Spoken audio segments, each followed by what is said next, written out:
Perseverance Blues, probably.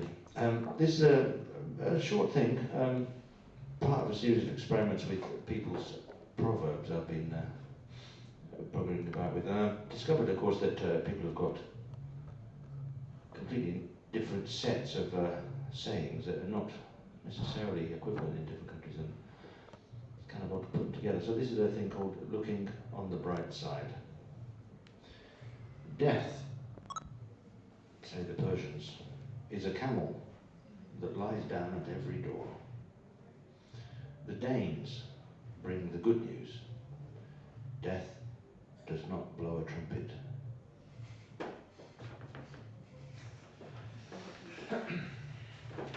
So when I started to play jazz up in the city of Hull, I was playing in kind of traditional jazz bands, and people used to come and sit in on a few numbers, you know, play clarinet and whatever. And but one bloke used to come up and play kind of a traditional instrument, but wasn't really a traditional jazz instrument. And this is about him. It's called Showtime. They called him Spoons, as he always brought some, standing there squinting through jar-bottom lenses in his dinner jacket and bright red t-shirt. At least for one tune, we would let him sit in, and he would clack away, accompanying us physically, if not musically, and hastening the interval. One sunny day, led astray by his lenses to shuffle along some dual carriageway, he was spotted by the sharper-eyed in blue jackets and a big white car. Out of place yet again, he gestured innocence at suspicious questions, accompanying himself, gently and inadvertently, with clinking pockets. Obliged to reveal a cutlery collection, he fended off the whys and wherefroms with the simple claim to musicianship. The proof of the pudding was in the eating irons. So Spoons flashed his skills, and they let him sit in the big white car and accompany them back to the Nick.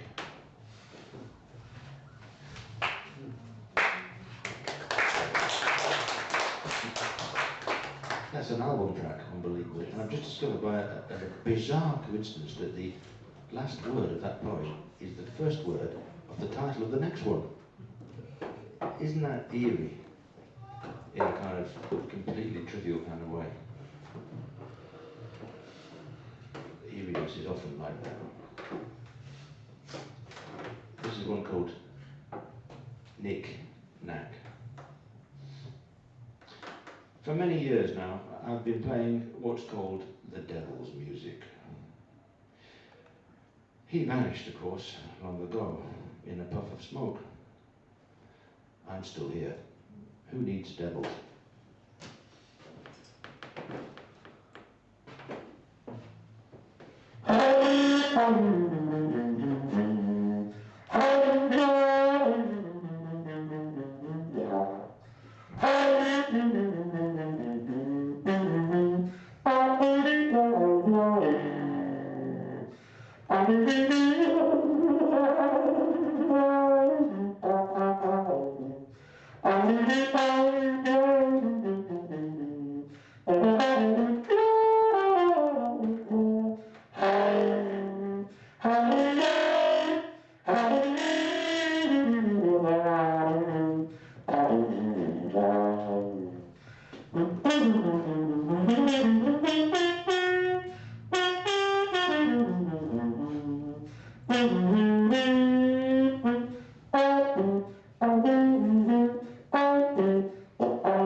Here's a kind of a sarcastic poem, as many are, about what I call the New Wage movement. It's called The Seer. Sensitive is my middle name. I sense beyond sense, fine flows beneath floors, see apparel's apparition. The ancients instruct me with Californian clarity. Auras vibrate my visions, I fathom the dots of eyes. Somewhere it is written, Babylon or Pluto, that thousands shall be lifted from your bank accounts.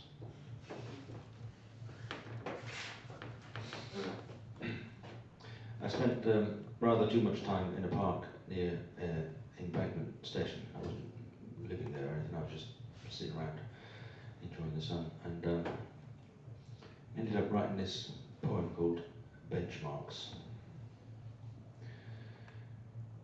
There he goes, purple shirt, rucksack, jut jaw, bald head, sandally lurching, flower showing, no one knowing, gunning his gait, dog growled past violets and spider plants, past fish and chip tourists, dispersing drifting folk from a bandstand stick dance, lapped and flapped by hermaphrodite joggers.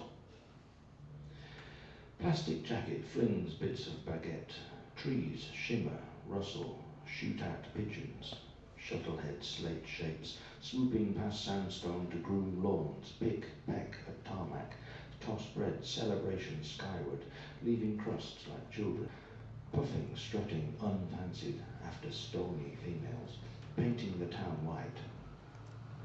Gulls ply the river, skimming the sardined tour boats. Two boys rattle along railings in rain-click serenade for this cloud-taunted June. Sun shines brows of a Robert Burns bronze, frowning, unread, marooned in green, while right here, a six-legged critic scuttles past pencil looking for hexameter as airliners amble through cloudscapes beyond a docked balloon.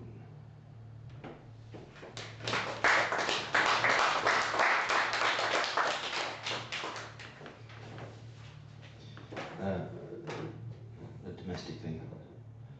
Owning up. I found them huddled, fridged and neglected, beginning to frown at fate. So I stole your mushrooms, as I figured they deserved better. To have pride of place, up to their ankles in sizzling garlic, then gently laid on an unmade bed of tagliatelle. It also seemed that that bottle of Merlot had been gathering dust for some while too, and could help celebrate this great rescue. A degree of guilt attaches itself to this event, but I write this note while drinking my own whiskey and wishing you well from afar.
Thanks very much. I've no idea what all that's about, really, just stuff that emerges in the heat of the moment. So this is a bit of a glum one, really, but I quite like it. It's called Farewelling. Outside the chapel, the deceased now gone, sun glow of moss on stone, blue sky, plane tree shrug, we console and hug.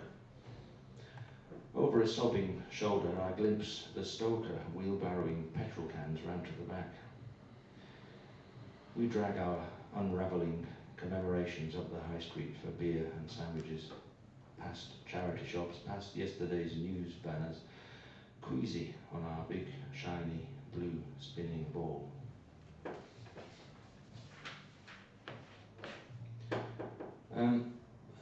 Over the course of doing these kinds of gigs, I've had some wonderful times and some shit nights out, and it all gets, mulled over and recycled. You can guess which this was. This is the thing called Help. Stubbing her big toe on the fragmenting beat of a now desperate love song, she floundered on, glancing fitfully at her hunched accompanist, who seemed to be mouthing the lyrics, yet not singing. Lip-reading his fraught face revealed another story, his mouth rhythmically flopping open, a brilliant goldfish, cyclically counting in his little bowl from 1 to 4. Oh. Okay, let's get more. What can I say? More. Let's move to a higher plane. Dreams. Dreams. People make a big thing about dreams. Very revealing and important. People like Carl Jung wrote far too many pages about them. But I had a dream once, and here's a report about that. It's called Night Shift. It was a cracker, a corker, that cackled me awake in the dark morning. The best joke ever dreamt was scribbled down for posterity, and I smiled back to sleep. Reawakening hours later, I remembered writing, reached for the notebook. There it was, the golden one-liner. Hit the egg with the hammer.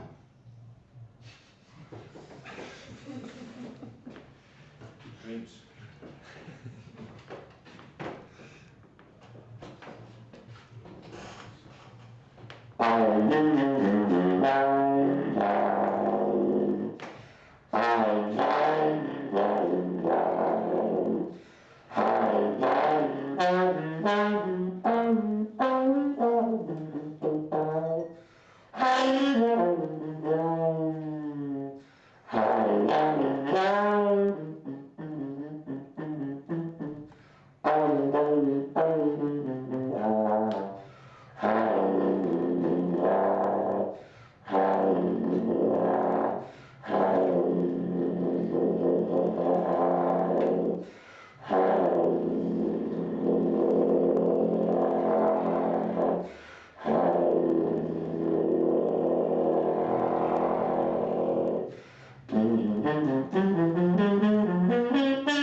Thanks. Over 10 years ago, when the Blowpipes was going, we made an album called Zenoria, and there were 2 poems on it, and this was one called Red Wine Ramble. Putting a name to it, putting a brave face on it, putting pen to paper, I find that things feel different, but we smile the same anyway. Does this make sense? Help me out of this, help me out of kindness, help me out of your hair. I can't imagine you not being here. It's a funny thing, but I can't imagine you when you are here. This is just a note, this is just not it, this is just not it. Let's look at this coolly. We all make mistakes, who am I to stay? Time is spinning, time is slow and loose, time is a boomerang. Wine's a perfume for the tongue, a vinegar for my sleep, a vigour of speech. The possibilities are endless, the possibilities are aimless, the possibilities are friendless. Let's see what we've got so far. Has anybody seen my past? I left it here yesterday. Things move so fast these days, things move me to wonder, things move when you least expectorate. Might as well finish this, it won't keep till tomorrow. One more mouthful. At least I've made it this far, at least I've made all this up, at least I've made my point.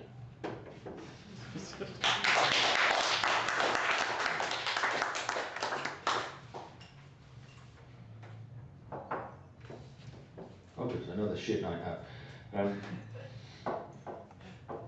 Sometimes things just don't work the way they're billed, do they, Jenny? It's called Fool's Errand. All is not well in the cellar, which can't be used for the evening show, nor in the bar itself, where nobody shows up. Jaunty red-blue 60s throwback carpet slopes away from green-beige fake stone flooring, nicely setting off the job lot turquoise armchairs that pulsate against custard walls.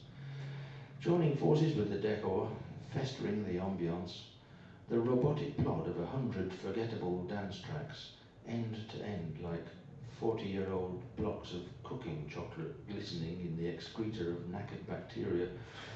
And yet, nobody came in, except to grumble through the odd frame of pool, blinking through neon, flinging lager down horse throats, glancing at football. Outside, the allure of rain-splashed traffic, of bloated supermarkets, as we head home early, not a note played, flinching from Finchley.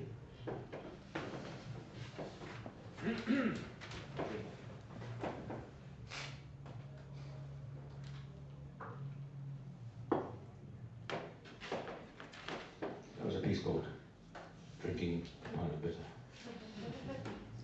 For my final offering, I'm going to read one of a set of foundlings that I've been scraping together over the last few months. These are things you could do yourself if you could be asked. What you need is a newspaper, and you have to find a phrase across a column that you like. Jot it down. Go to page 2. Find another phrase across any column that you like, ignoring any split word, you know. Work your way through the whole damn newspaper until you've got 30 odd little phrases.